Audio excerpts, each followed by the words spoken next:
Oke, mulai. Baik, selamat siang. Assalamualaikum warahmatullahi wabarakatuh. Salam sejahtera, Om Swastiastu, Namo Buddhaya, salam kebajikan, salam salve. Saya ucapkan selamat datang dan selamat bergabung untuk teman-teman yang bergabung pada siang hari ini bersama dengan kita di seminar yang akan kita laksanakan bersama. Yang pertama, saya mengucapkan terima kasih karena teman-teman sudah menyempatkan waktu untuk bergabung bersama kami dalam seminar hari ini. Teman-teman pasti sangat merasakan dampak dari wabah COVID-19 ini, lebih khusus pada proses belajar melalui jaringan atau yang terkontrol dengan berbagai hal dalam virtual. Oleh karena itu, melalui seminar ini, kita akan diajak lebih mendalam mengetahui dampak-dampak tersebut. Dengan narasumber yang luar biasa, yaitu Kakak Destri Imelda Nenabu. Beliau merupakan salah satu mahasiswa pendidikan biologi semester 5 yang melakukan penelitian dan mengkaji lebih mendalam tentang dampak-dampak dari wabah COVID-19 ini terhadap proses belajar, lebih khusus pada pelajaran biologi. Untuk pembahasan lebih detail akan disampaikan oleh Kakak Desri. Oleh karena itu, waktu dan tempat saya persilakan.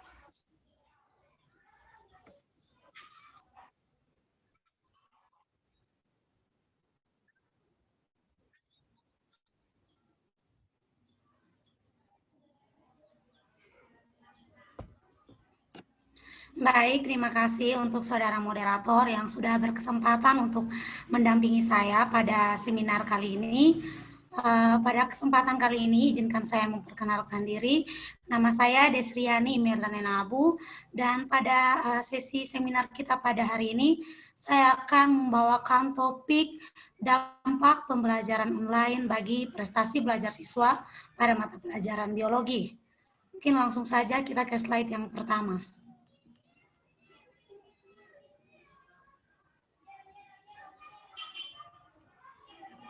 Nah, berikut ini adalah beberapa artikel yang saya rangkum dari sumber-sumber yang berbeda yang menjadi latar belakang saya menulis karya tulis saya. Yang pertama, dilansir dari Jurnal POS, di situ memuat mengenai dampak pembelajaran online bagi kesehatan mental siswa di tengah pandemi COVID-19. Lalu ada juga dari Detiknet yang memuat pengaruh belajar online bagi generasi Z. Selanjutnya, slide kedua.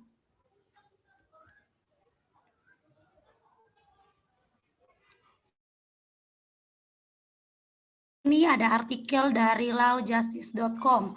Nah, artikel ini menunjukkan survei yang dilakukan oleh Wahana Visi Indonesia terhadap 27.046.000 guru di 34 provinsi, menunjukkan berbagai kekurangan mereka dan kendala saat melakukan yang namanya pembelajaran online. Nah, sementara itu Menteri Pendidikan dan Kebudayaan Nadiem Makarim sempat menyinggung bahwa pembelajaran jarak jauh punya banyak dampak buruk terhadap siswa dan bisa mempengaruhi proses belajar mengajar yang berlangsung di sekolah, baik itu mengenai ancaman putus sekolah ataupun tekanan psikologis yang akan terjadi pada anak. Selanjutnya. Nah, sebelum kita masuk lebih jauh, saya akan mengajak kita untuk memahami terlebih dahulu apa itu pembelajaran online dan apa itu prestasi belajar. Nah, pengertian belajar online secara umum adalah suatu pembelajaran yang dilakukan secara elektronik dengan menggunakan media berbasis komputer. Nah, belajar online ini dikenal juga dengan istilah pembelajaran elektronik, electronic learning, online learning, internet enable, dan juga virtual learning atau web-based learning. Nah, sedangkan prestasi belajar sendiri merupakan hasil yang telah dicapai dan yang telah dilakukan atau dikerjakan. Nah, prestasi belajar ini merupakan penguasaan pengetahuan atau keterampilan yang dikembangkan oleh mata pelajaran. Lazimnya ditunjukkan dengan nilai tes atau angka yang diberikan berupa nilai oleh guru. Selanjutnya.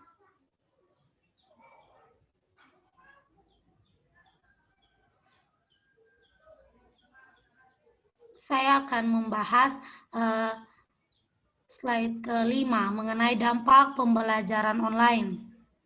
Nah, yang ini adalah dampak pembelajaran online yang berbicara tentang dampak positifnya.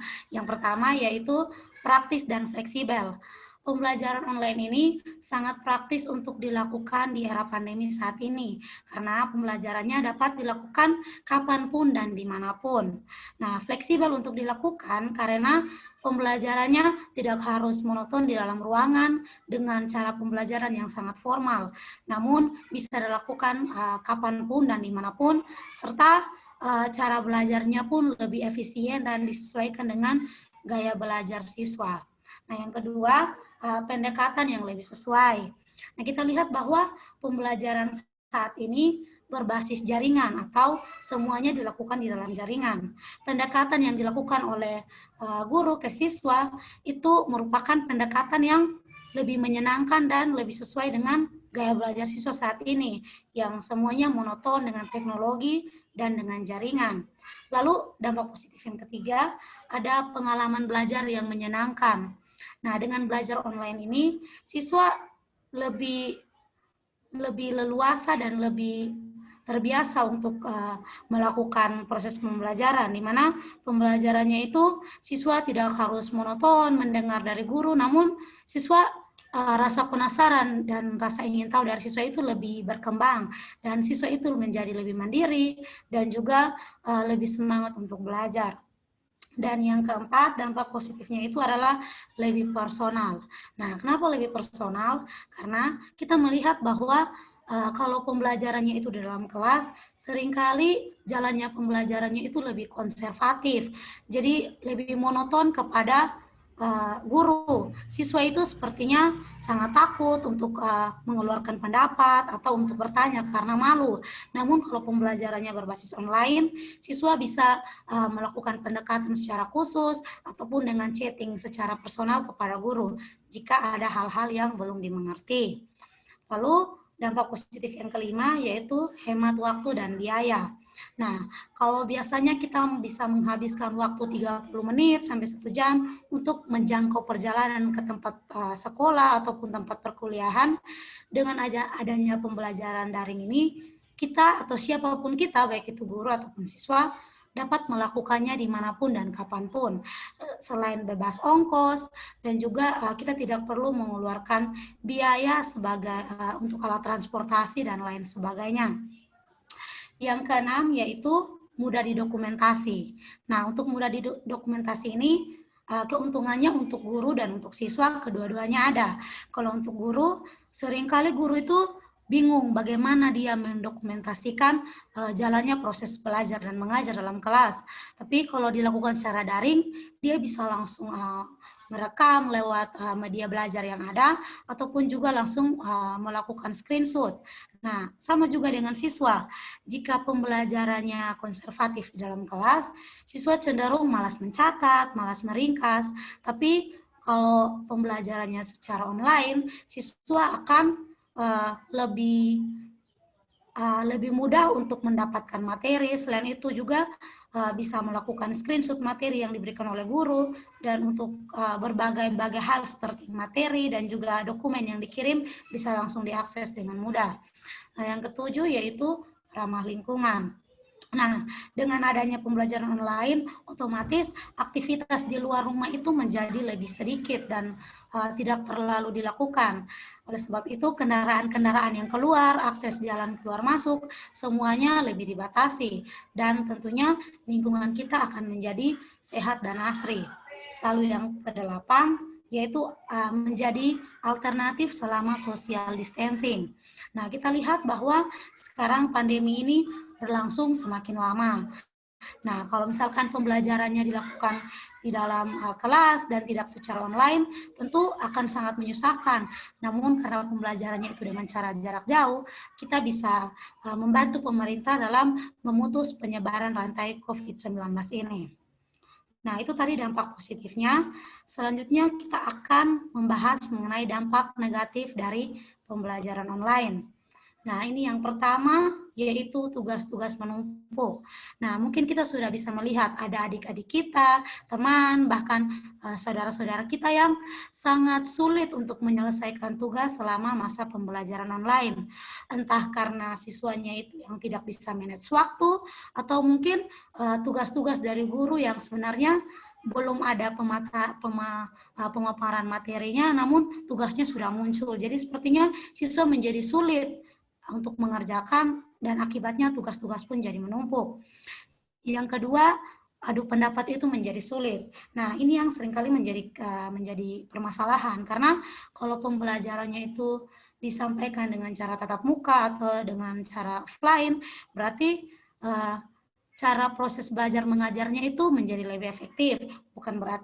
Namun bukan berarti pembelajaran online itu tidak efektif. Namun seringkali kalau kita melihat bahwa ada diskusi-diskusi secara online. Nah, ketika salah satu teman ingin menyampaikan sanggahan atau pendapat, seringkali terputus karena jaringan atau wifi yang error, atau mungkin kehabisan kuota. Nah, kalau ada masalah-masalah seperti ini, tentunya proses atau jalannya diskusi itu seringkali terputus dan pembelajaran itu tidak berlangsung secara efektif. Lalu yang berikutnya adalah penurunan minat belajar dan penurunan capaian belajar.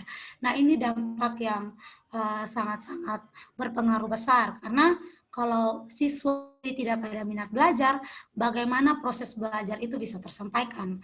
Meskipun guru-guru sudah mengirimkan materi yang banyak, tugas-tugas, banyak media pembelajaran yang diberikan dengan berbagai metode pembelajaran, namun kalau penurunan minat belajar dari siswa itu tidak ada, tentunya proses pembelajaran itu tidak akan berlangsung dengan baik, apalagi yang berhubungan dengan capaian belajar. Nah, kalau proses belajarnya itu tidak berlangsung maksimal, justru siswa menjadi tidak mengerti, atau mungkin kendalanya di jaringan, pasti akan mempengaruhi dari prestasi belajar siswa itu sendiri. Nah, yang keempat yaitu menghabiskan banyak data dan kuota internet. Nah, kita lihat bahwa bantuan-bantuan itu sudah diberikan dari Menteri Pendidikan atau dari berbagai-bagai instansi yang mencoba untuk membantu proses belajar dari guru dan siswa ini bisa berjalan dengan baik. Namun, tidak menutup kemungkinan untuk daerah-daerah di daerah terpencil atau yang sulit untuk mendapatkan jangkauan bantuan seperti itu, apalagi dengan jaringan di daerah-daerah atau wilayahnya yang susah, proses pembelajaran online ini tidak akan berlangsung dengan maksimal. Dan yang terakhir yang tidak kalah pentingnya yaitu anak kurang bersosialisasi. Nah, kita lihat kalau misalkan tugas sudah menumpuk, materi pembelajaran yang harus dipelajari untuk keluar rumah itu sangat jarang. Justru kita melihat bahwa mereka akan sering berada di kamar, entah itu mengerjakan tugas atau mungkin sekadar melepaskan lelah dengan cara tidur karena tugas yang selalu menumpuk. Nah, itu tadi adalah dampak pembelajaran online secara umum. Lalu, bagaimana dampak pembelajaran online bagi pembelajaran biologi itu sendiri? Nah, di sini saya memberikan beberapa poin dampak dari pembelajaran online terhadap pembelajaran biologi. Yang pertama adalah penurunan minat belajar. Nah, kita tahu bahwa biologi itu ilmu yang saat mempelajarinya harus ada yang namanya penanaman konsep. Nah, kalau dalam biologi, guru salah untuk menginterpretasikan atau mengaplikasikan model belajar, strategi belajar, tentu siswa akan menjadi jenuh dalam mengikuti pembelajaran online. Apalagi kalau jaringannya sudah parah dan juga akses internetnya rusak, tentu minat belajar dari siswa itu makin hari makin kendur.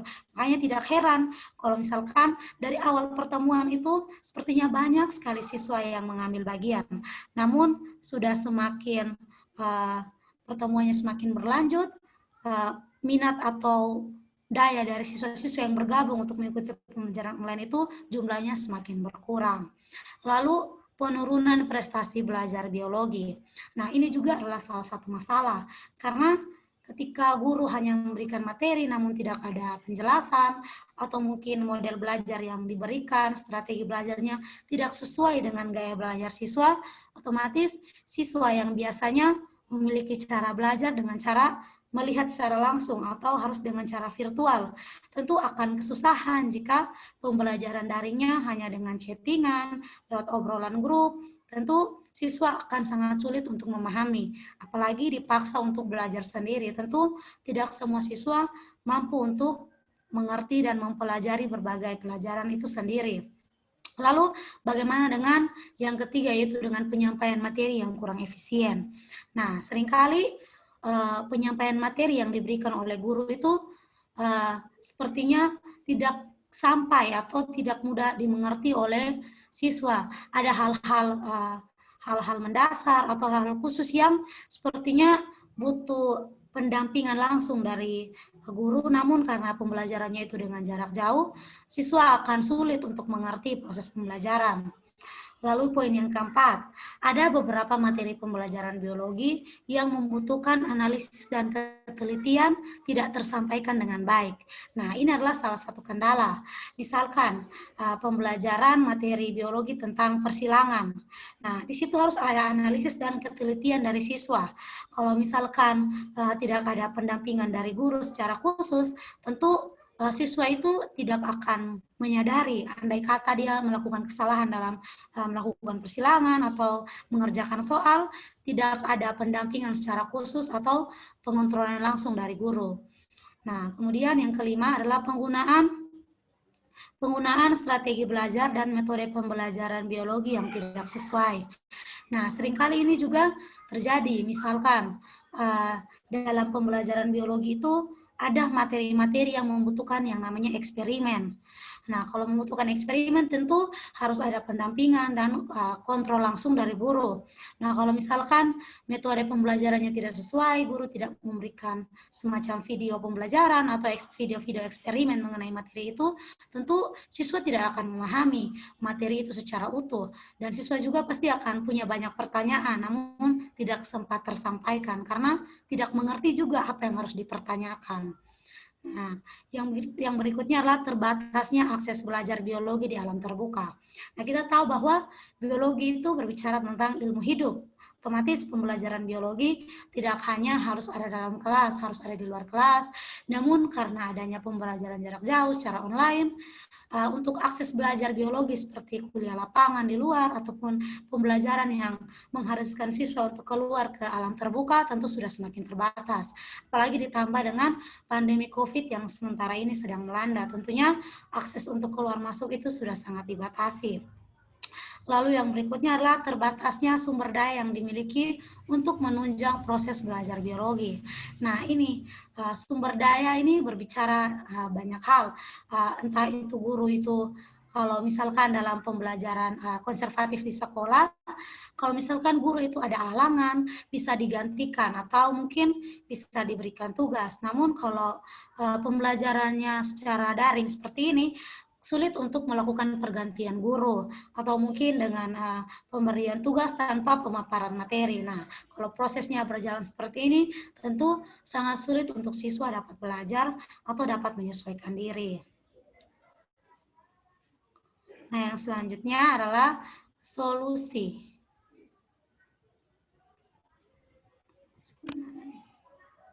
Slide ke berikut. Nah, yang berikutnya adalah solusi untuk mengatasi dampak pembelajaran online, khususnya bagi pembelajaran biologi. Nah, yang pertama solusinya adalah guru perlu melakukan pembelajaran dengan metode belajar dan strategi belajar yang sesuai. Nah, ini sangat perlu untuk dilakukan oleh guru. Jika metode pembelajarannya mungkin materinya harus lebih mengarah kepada metode pembelajaran seperti pemberian nasihat atau dengan cara ceramah, misalkan untuk materi lingkungan hidup, tentu harus ada metode ceramah. Nah, misalkan kalau guru tidak memberikan, tidak menyesuaikan metode belajar dengan materi yang akan diberikan, tentunya penyampaian materinya itu tidak akan berlangsung dengan baik kepada siswa, dan siswa tentunya akan sangat sulit untuk memahami. Nah, yang kedua, guru perlu memberikan materi yang lengkap atau membagikan link materi untuk membantu siswa dan menunjang proses belajar menjadi lebih baik. Nah, seringkali kita lihat kalau guru itu meminta agar siswa mencari materinya sendiri, entah dari sumber yang mana, dari buku seperti apa. Nah, itu sangat-sangat tidak dianjurkan. Kalau solusi yang harus diberikan, tentu guru harus memberikan link karena pembelajarannya secara online, memberikan materi atau link yang isinya itu mengenai materi pembelajaran yang sementara ini masih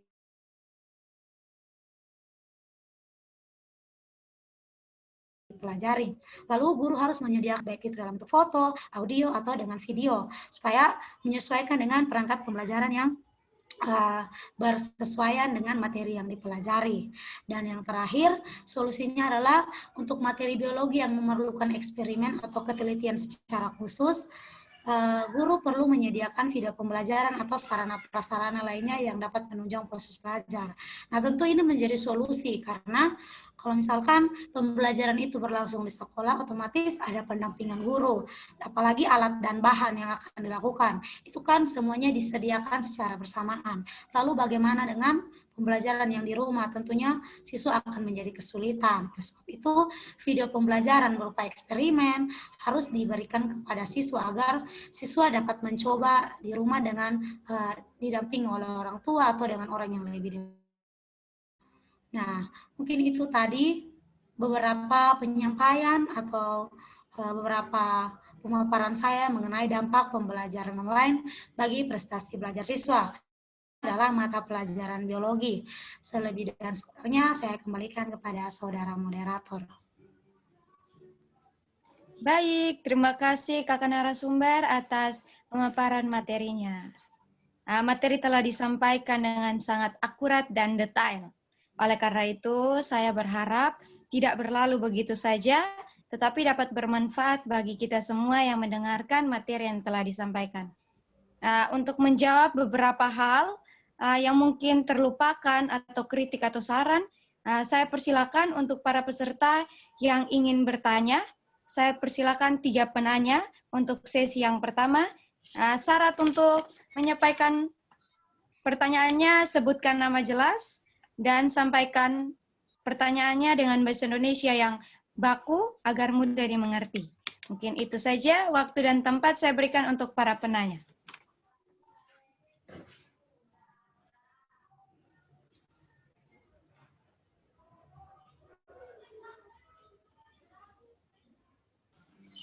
Baik, terima kasih atas waktu yang diberikan kepada saya. Perkenalkan, nama saya Francisca Damariska Heri. Bunyi pertanyaan dari saya untuk saudari Desri Ani Melda Menabu. Bagaimana tips belajar biologi yang efektif selama masa pembelajaran online? Terima kasih. Baik, mungkin masih ada lagi?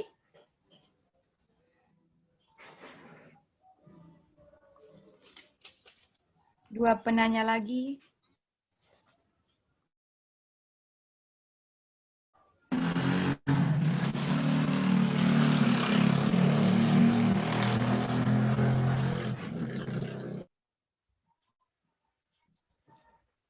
Jika tidak ada pertanyaan lagi, saya berikan kesempatan untuk kakak narasumber untuk segera menjawab pertanyaan dari peserta atas nama kakak Rizka Herin. Waktu dan tempat saya berikan kepada kakak narasumber. Baik, terima kasih untuk saudara moderator dan juga saudari Rizka Herin yang sudah menyampaikan pertanyaan. Nah, untuk tips belajar biologi yang efektif selama masa pandemi, selama pembelajaran online. Nah, untuk tips belajarnya sendiri, yang pertama harus mulai dari berpikir positif. Nah, kita lihat kalau misalkan sekarang situasinya seperti ini dan pembelajarannya dilakukan secara online, kalau pikiran kita diberikan atau dikelilingi oleh banyak masalah dan juga banyak pikiran-pikiran negatif, tentu apapun yang kita pelajari pasti tidak akan masuk dengan baik. Nah, yang pertama tentu harus berpikir positif. Dan yang kedua, untuk pelajaran biologi, kita tahu bahwa biologi itu butuh yang namanya penanaman konsep. Dan semua anak biologi pasti sudah tahu kalau untuk belajar biologi itu banyak sekali istilah-istilah yang sangat sulit untuk dipahami. Nah, untuk tipsnya, kita harus mulai dengan pecahkan istilah-istilah atau kata-kata yang sulit yang kita temukan saat kita membaca materi. Nah, entah itu kata seperti apa, kita harus mulai dengan rasa penasaran, harus mencari tahu dan memecahkan istilah-istilah sulit dan kata-kata sulit itu. Lalu, karena materi biologi ini sangat luas dan sangat butuh yang namanya membaca.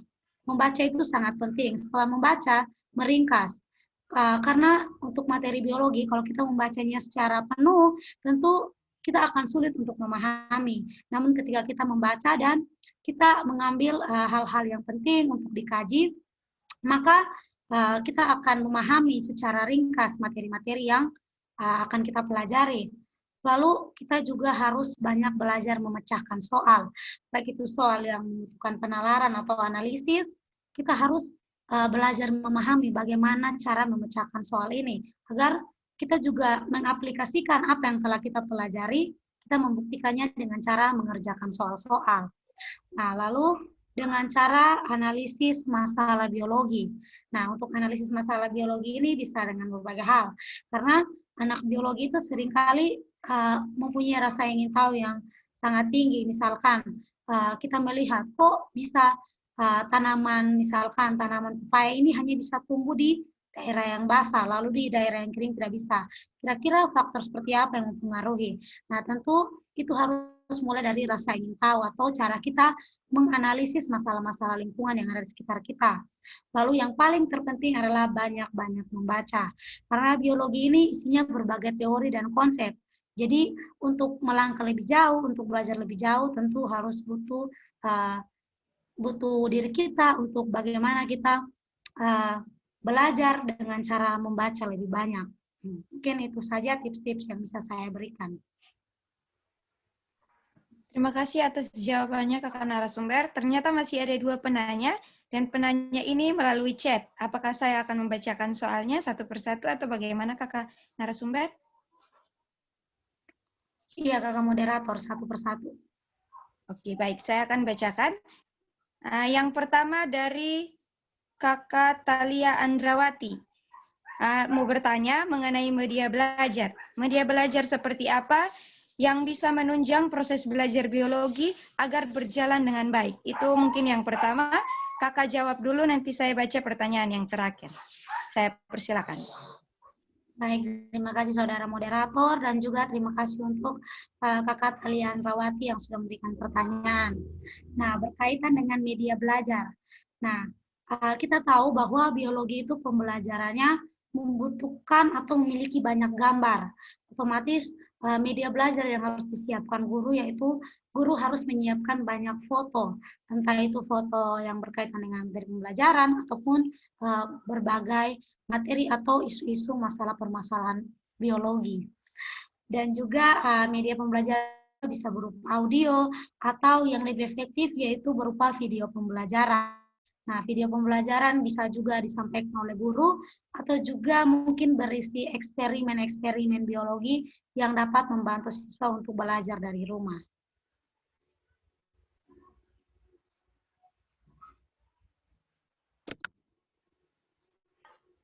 Baik, terima kasih kakak narasumber. Kita lanjut ke pertanyaan yang terakhir dari saudara Elizabeth Nino. Pertanyaannya, media belajar seperti apa yang disarankan untuk dapat menunjang proses pembelajaran yang berlangsung agar lebih baik? Mungkin pertanyaannya mungkin sama, tetapi ini mungkin yang diminta adalah yang lebih mendetail lagi dibandingkan yang seperti tadi. Baik, karena pertanyaannya dengan kakak Thalia, mungkin untuk yang lebih spesifik dan untuk biologi yang lebih efektif itu adalah berupa video atau mungkin dengan guru mengaplikasikan beberapa situs-situs pembelajaran online seperti electronic learning, Zoom, atau dengan Google Meet yang mengupayakan siswa mendengarkan pemaparan langsung dari guru. Dan juga misalkan kalau ada pertanyaan, siswa langsung bisa melontarkan jika ada keganjalan atau mungkin pertanyaan selama masa selama pelajaran itu berlangsung. Jadi selain dengan video pembelajaran, bisa juga dengan tatap muka secara langsung menggunakan media yang disiapkan oleh guru. Oke, baik. Terima kasih Kakak narasumber untuk jawabannya yang sangat akurat kalau menurut saya. Mungkin teman-teman penanya bagaimana, puas atau tidaknya, kembali ke diri masing-masing, pahami dengan cermati agar apa yang disampaikan bukan hanya berlalu, tapi bermanfaat. Oke, itu semua mungkin rangkaian seminar kita pada hari ini. Saya sebagai moderator undur diri dan terima kasih.